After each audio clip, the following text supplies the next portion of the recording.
كشفت صحيفة زيمبابوي توداي أن غيريس موغابي السيدة الأولى السابقة في زيمبابوي قدمت طلبا للطلاق من زوجها روبرت موغابي البالغ من العمر 93 عاما بعد الإطاحة به.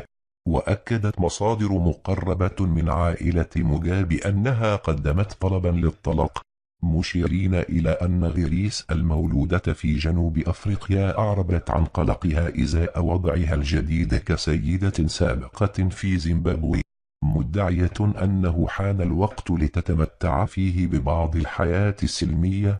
وذكرت الأنباء عن غيريس أنها ليست مستعدة بأن تكون موضعا للسخرية في السنوات المقبلة، وأن نبذها واستقالة زوجها كزعيم زيمبابوي أصبح صداعا يهدد الحياة.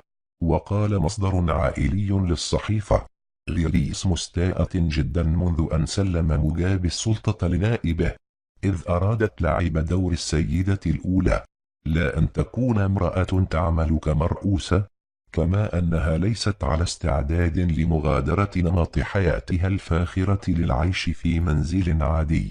وأكد المتحدث باسم القضاء لورانس براون أن إجراءات الطلاق مستمرة، وإذا اتفق الطرفان على ذلك فإنهما يمكن أن ينفصلا خلال شهر تقريبا.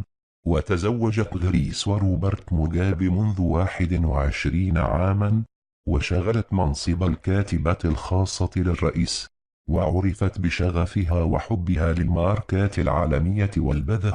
وظلت السيدة الأولى لمدة 21 عاما حتى تم الإطاحة بزوجها الشهر الماضي.